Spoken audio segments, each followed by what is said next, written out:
Hello friend, जय जगन्नाथ, जय माँ समलेई। मुई आज गोटे ढोकलार रेसिपी आनबार के चाहूँ। प्रथमे गोटे कटोरी नहीं जावा, तापर सेठी 3 चामच बेसन देवा, तापर स्वाद अनुसार लुण पकेवा गोटे चामच,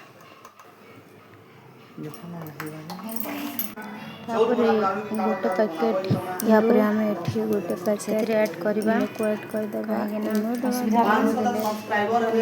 ढोकलाटा आम स्पंज पली खाइबारे बहुत टेस्टी होती। तापर एठी किछि पानी ऐड करवा, तापर गुला साहाଯ୍य को फेंटी दबा किछि समय जमी सब ठीक हिसाब से मिलेगा। धीरे धीरे पानी डालवा,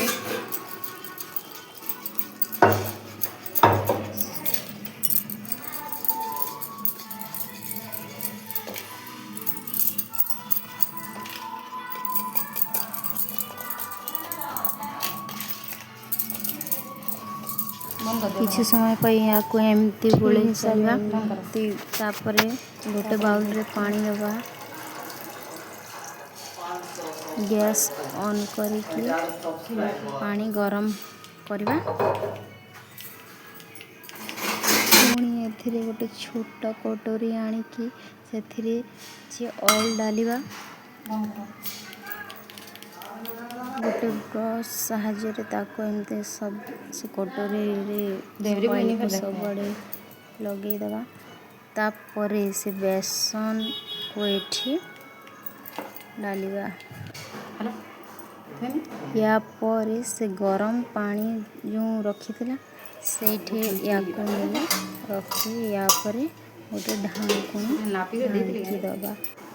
10-20 मिनिट भितर एटा प्रस्तुत होमर ढोकला।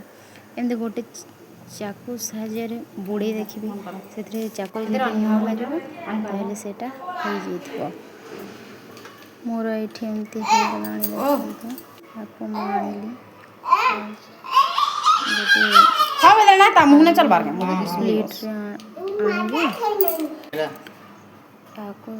सेठी बाहर करबी गोटे चक्कर एमती पीस पीस करके काटी देबी।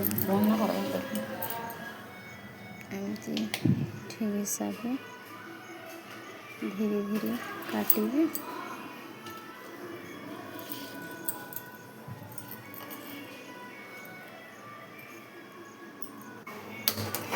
तापर गैस ऑन करी तापर गोटे छोटा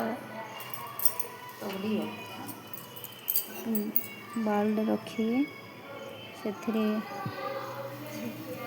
ये ऑयल दे दबा।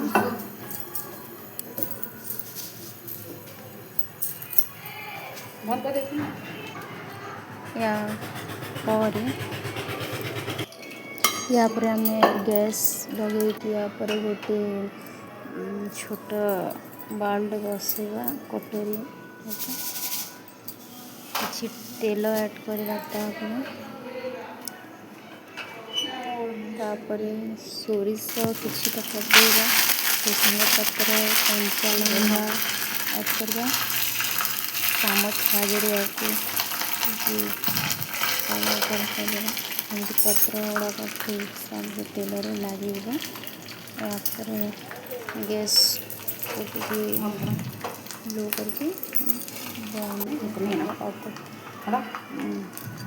यही छुंकटा आम ढोकला जो तैयार करता से छुंक देवाई आम छुंक देले बहुत टेस्ट लगी था ढोकला। देख बहुत सुंदर है ढोकलाटा केमती। या पर आम ढोकला चटनी बनवा, जोटा मु टमाटो चटनी बनाऊँ ढोकला खावाई। चटनी न खाले भी चलो, लेकिन चटनी आम तैयारी कर टमाटो चटनी। टमाटो ରସୁଣ, କଞ୍ଚା ଲଙ୍କା, ଧନିଆ ପତ୍ର ଦେଇକି ଏହାକୁ ଗ୍ରାଇଣ୍ଡିଙ୍ଗ କରିଦେବା। ଭିଡ଼ିଓଟା ଯଦି ଭଲ ଲାଗିଥିବା ବେଲେ ଲାଇକ୍, ସେୟାର, ସବସ୍କ୍ରାଇବ୍ କରିବେ। ମାନେ ଏବେ ଆମ ନାସ୍ତା ତିଆରି ହେଲା।